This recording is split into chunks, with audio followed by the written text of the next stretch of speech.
wabarakatuh. Perkenalkan, nama saya Pungkas Raihan dari kelas 93 nomor urut 25. Pada kesempatan saat ini saya akan mempresentasikan mengenai tugas PPKN, yaitu bab 3, Kedaulatan Negara Kesatuan Republik Indonesia. Hakikat dan teori kedaulatan. 1. Pengertian kedaulatan. Kedaulatan berasal dari bahasa Arab, yaitu daulah yang artinya kekuasaan tertinggi. Pengertian kedaulatan itu sendiri adalah kekuasaan yang tertinggi untuk membuat undang-undang dan melaksanakannya dengan semua cara yang tersedia. Oleh karena itu, kedaulatan rakyat membawa konsekuensi bahwa rakyat adalah pemegang kekuasaan dalam kehidupan bermasyarakat dan bernegara. Menurut pendapat Jean Bodin, seorang ahli tata negara dari Prancis yang hidup di tahun 1500-an, kedaulatan adalah kekuasaan tertinggi untuk menentukan hukum dalam suatu negara. Kedaulatan memiliki 4 sifat pokok, yaitu asli, artinya kekuasaan tidak berasal dari kekuasaan lain yang lebih tinggi. Permanen, artinya kekuasaan itu tetap ada sepanjang negara tetap berdiri walaupun pemerintah sudah berganti. Tunggal, artinya kekuasaan itu merupakan satu-satunya dalam negara dan tidak dibagikan ke badan-badan lain. Tidak terbatas, artinya kekuasaan itu tidak dibatasi oleh kekuasaan lain. Kedaulatan atau kekuasaan tertinggi memiliki 2 bentuk, yaitu ke dalam dan keluar. Kalau ke dalam, berarti bangsa yang merdeka memiliki kekuasaan untuk menyusun mengatur organisasi pemerintahan itu sendiri dengan kehendak bangsanya. Kalau untuk yang keluar, berarti mempunyai kekuasaan untuk berhubungan dan bekerja sama dengan negara lain atau bangsa lain. 2. Teori kedaulatan. Teori kedaulatan Tuhan. Dalam teori ini mengajarkan bahwa negara dan pemerintah mendapat kekuasaan tertinggi dari Tuhan sebagai asal segala sesuatu. Menurut teori ini, hanya diberikan kepada tokoh-tokoh tertentu atau negara yang dipilih. Teori kedaulatan raja. Kekuasaan dalam suatu negara terletak di tangan raja dan keturunannya, karena raja dianggap sebagai keturunan dewa atau wakil Tuhan. Negara yang memiliki kedaulatan raja: Inggris, Belanda, Malaysia, Brunei Darussalam, dan lain-lainnya. Teori kedaulatan negara. Kedaulatan negara atau bangsa merupakan kekuasaan mutlak atau kekuasaan tertinggi untuk penduduk dan wilayah negara tersebut. Kekuasaan penuh dan tertinggi untuk mengatur sistem pemerintahan sendiri tanpa campur tangan negara lain. Teori kedaulatan hukum sebagai teori yang kekuasaan tertinggi yang terdapat dalam suatu negara adalah hukum. Oleh karena itu, semua masyarakat termasuk pemimpin negara tersebut tunduk kepada hukum dan semua orang memiliki kedudukan yang sama di depan hukum. Teori kedaulatan rakyat. Kedaulatan rakyat adalah teori yang menyatakan bahwa kekuasaan dalam suatu negara ada di tangan rakyat. B. Bentuk dan prinsip kedaulatan NKRI. Indonesia adalah negara yang berdasarkan atas kedaulatan rakyat yang ditegaskan di dalam Undang-Undang Dasar Negara Republik Indonesia tahun 1945 yang berbunyi sebagai berikut. 1. Pembukaan Undang-Undang Dasar Negara Republik Indonesia tahun 1945 pada alinea keempat yang berbunyi, maka disusunlah kemerdekaan kebangsaan Indonesia itu dalam suatu undang-undang dasar negara Indonesia yang terbentuk dalam suatu susunan negara Republik Indonesia yang berkedaulatan rakyat. Kedua, Pasal 1 ayat 2 Undang-Undang Dasar Negara Republik Indonesia tahun 1945 menegaskan kedaulatan berada di tangan rakyat dan dilaksanakan berdasarkan Undang-Undang Dasar. Dengan demikian, pelaksanaan kedaulatan rakyat Indonesia ditentukan oleh Undang-Undang Dasar Negara Republik Indonesia tahun 1945. Artinya, Undang-Undang Negara Republik Indonesia tahun 1945 menentukan bagian mana dari kedaulatan rakyat yang pelaksanaan diserahkan kepada badan atau lembaga yang keberadaan wewenang, tugas serta fungsi ditentukan oleh Undang-Undang Dasar. Ketentuan pasal 1 ayat 2 Undang-Undang Dasar 1945 telah mengubah sistem ketatanegaraan Indonesia melalui MPR sebagai pemegang kedaulatan rakyat kepada sistem kedaulatan rakyat yang diatur melalui Undang-Undang Dasar tahun 1945 yang kemudian Undang Dasar tersebut menjadi dasar dan rujukan utama dalam menjalankan kedaulatan rakyat. Prinsip kedaulatan rakyat Indonesia. Indonesia adalah negara kesatuan yang berbentuk republik. Kedaulatan berada di tangan rakyat. Negara Indonesia adalah negara hukum. Presiden tidak dapat membekukan atau membubarkan DPR. Menteri-menteri diangkat dan diberhentikan oleh presiden.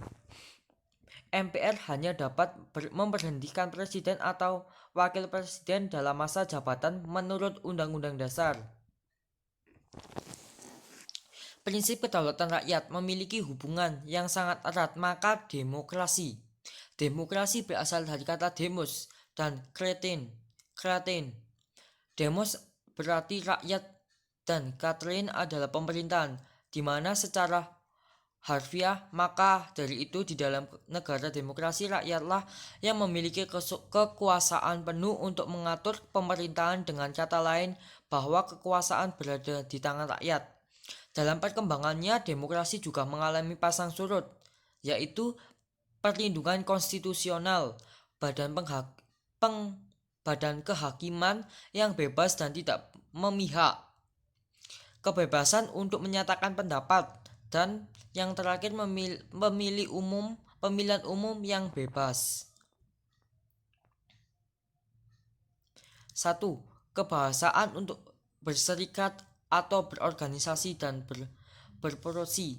2. Pendidikan kewarganegaraan. Musyawarah mufakat harus bersumber inti kerakyatan yang dipimpin oleh hikmat kebijaksanaan dalam permusyawaratan perwakilan. Pengambilan keputusan harus berdasarkan kehendak rakyat, memilih hikmah kebijaksanaan.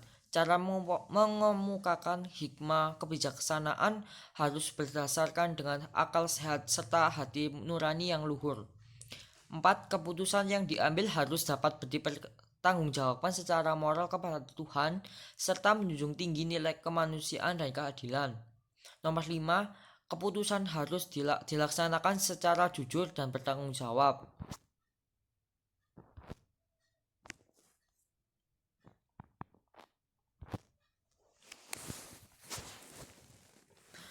C. Melaksanakan prinsip-prinsip Undang Dasar 1945.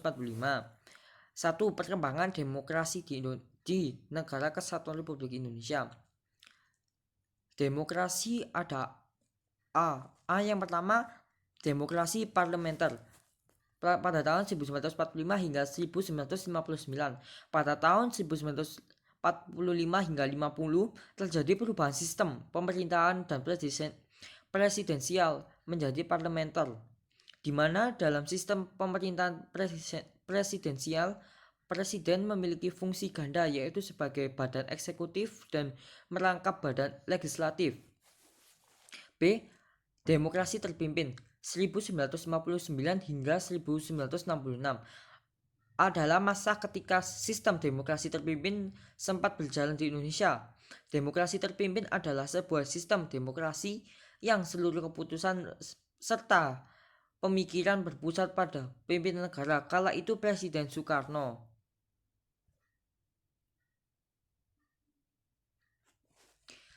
C. Demokrasi Pancasila 1966 hingga 1998. Demokrasi Pancasila adalah sistem pemerintahan yang mendasarkan legitimasinya pada partisipasi rakyat dan Pancasila sebagai dasar negara ini. Demokrasi Pancasila sendiri pernah menjadi dasar dari sistem pemerintahan negara ini selama kurang lebih 5 tahun, hingga akhirnya Indonesia menggunakan bentuk demokrasi seutuhnya. Yang terakhir, demokrasi Pancasila masa reformasi tahun 1998 hingga sekarang. Demokrasi Pancasila pada era reformasi adalah salah satu reaksi terhadap pemerintahan Orde Baru yang dianggap telah menyimpang dari tujuan dan cita-cita demokrasi Pancasila. Era reformasi berlangsung pada tahun 1998 sampai saat ini atau sering disebut Orde Transisi Demokrasi Pancasila.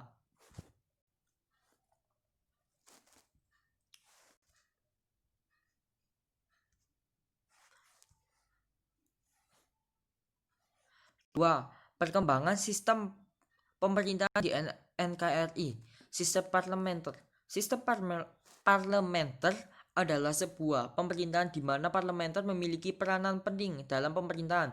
Dalam hal ini, pemerintah memiliki wewenang dalam mengangkat materi. Sistem semi parlementer. Sistem parlementer adalah klasifikasi sistem pemerintahan yang diusulkan oleh Maurits Duverger, di mana warga negara secara langsung memilih legislatif dan perdana menteri pada saat bersamaan. Yang ke-1, menteri diangkat oleh presiden. Kedua, kabinet diangkat presiden. 3, perdana menteri diinvestasi presiden.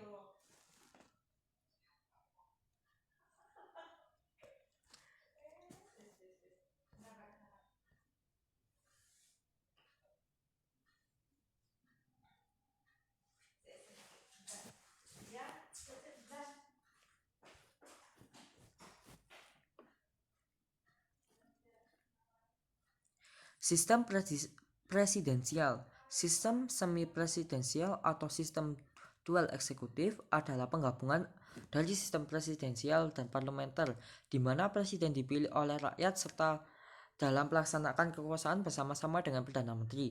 Yang pertama, presiden berkedudukan sebagai kepala pemerintah sekaligus kepala negara.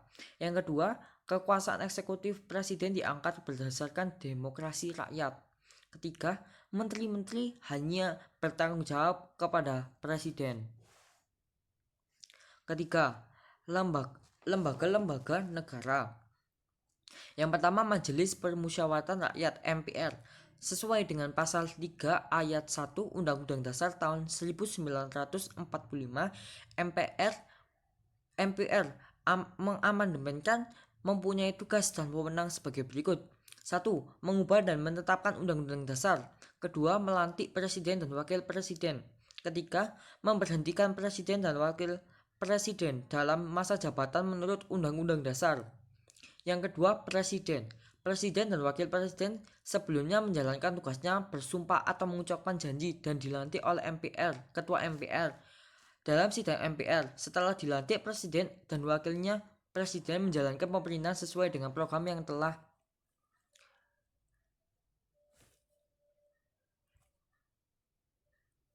ditetapkan sendiri. Dalam menjalankan pemerintahan, presiden dan wakil presiden tidak boleh bertentangan dengan Undang-Undang Dasar tahun 1945. Presiden dan wakil presiden menjalankan pemerintahan sesuai dengan tujuan negara yang tercantum dan dalam pembukaan Undang-Undang Dasar tahun 1945. Ketiga, DPR. Lembaga negara DPR mempunyai fungsi berikut. 1. Fungsi legislasi. Fungsi legislasi artinya DPR berfungsi sebagai lembaga pembuatan undang-undang. Yang kedua, fungsi anggaran. Fungsi anggaran artinya DPR berfungsi sebagai lembaga yang berhak untuk menetapkan anggaran berpendapat dan berbelanja negara (APBN). Yang ketiga, fungsi pengawasan. Fungsi pengawasan artinya DPR sebagai lembaga yang melaksanakan pengawasan terhadap pemerintahan yang menjalankan undang-undang. 4. DPD, Dewan Perwakilan Daerah. Sesuai dengan pasal 22 Undang-Undang Dasar tahun 1945, maka kewenangan DPD antara sebagai berikut. 1. Dapat mengajukan rancangan undang-undang kepada DPR yang berkaitan dengan otonomi daerah. Yang kedua, ikut merancang undang-undang yang berkaitan dengan otonomi daerah. Yang ketiga, dapat memberikan pertimbangan kepada DPR yang berkaitan dengan rancangan undang-undang RAPBN, pajak, pendidikan, dan agama. Keempat, dapat melakukan pengawasan yang berkaitan dengan pelaksanaan undang-undang otonomi daerah, hubungan pusat dengan daerah, pembentukan dan pemekaran serta penggabungan daerah. Kelima, Badan Pemeriksa Uang atau BPK adalah lembaga negara dalam sistem ketatanegaraan Indonesia yang memiliki wewenang memeriksa pengelolaan dan tanggung jawab keuangan negara. Keenam, Mahkamah Agung atau MA. Kewajiban dan wewenang Mahkamah Agung antara lain sebagai berikut. 1. Berwenang mengadili pada tingkat kasasi, menguji peraturan perundang-undangan di bawah undang-undang terhadap undang-undang, dan mempunyai wewenang lainnya yang diberikan oleh undang-undang. Nomor 2, mengajukan 3 orang anggota hakim konstitusi. Nomor 3, memberikan pertimbangan dalam hal presiden memberi gerasi rehabilitasi. Nomor 7, Komisi Yudisial. Komisi Yudisial adalah lembaga negara yang mempunyai wewenang berikut. 1. Mengusulkan pengangkatan hakim agung. 2. Menjaga dan menegakkan kehormatan, keluhuran, martabat serta perilaku hakim. Yang terakhir adalah Mahkamah Konstitusi MK. Sesuai dengan pasal 24 Undang-Undang Dasar tahun 1945, maka wewenang dan kewajiban Mahkamah Konstitusi antara lain sebagai berikut. 1. Mengadili pada tingkat pertama dan terakhir yang putusannya adalah bersifat final untuk menguji undang-undang dasar terhadap menguji undang-undang terhadap undang-undang dasar. Nomor 2, memutuskan sengketa wewenang lembaga negara yang wewenangnya diberikan oleh UDD Undang-Undang Dasar. Yang nomor 3, memutuskan pembubaran partai politik.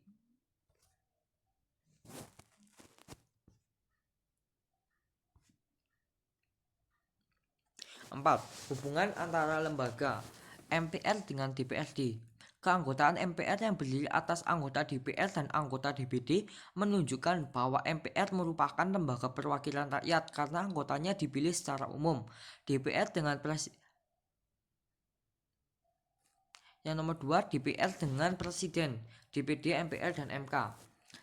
Yang pertama, menetapkan DPR membentuk undang-undang harus dengan persetujuan Presiden termasuk undang-undang anggaran dan pendapat negara. Yang kedua, pemberhentian Presiden. Yang ketiga, MA dengan lembaga negara lainnya. Hubungan antara DPR dan MA diatur di dalam Undang-Undang Dasar tahun 1945 pada pasal 24A tentang susunan kedudukan, keanggotaan, dan hukum acara Mahkamah Agung, Undang-Undang Nomor 27 tahun 2009, pasal 83 ayat 5 yang berbunyi pimpinan DPR sebelum memangku jabatannya mengucapkan sumpah atau janji yang teksnya sebagaimana dimaksud pada pasal 76 yang dipandu oleh Ketua Mahkamah Agung.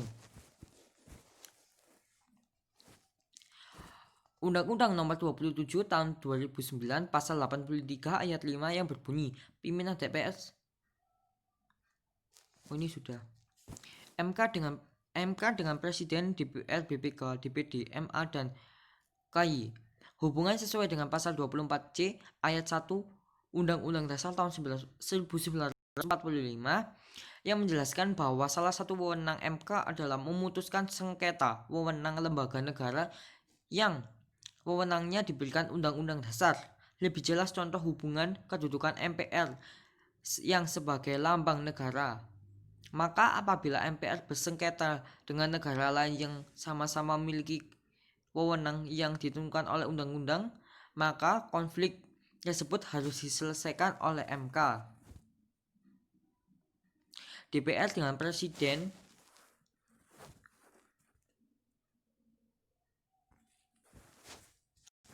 DPD, MPR, dan MK.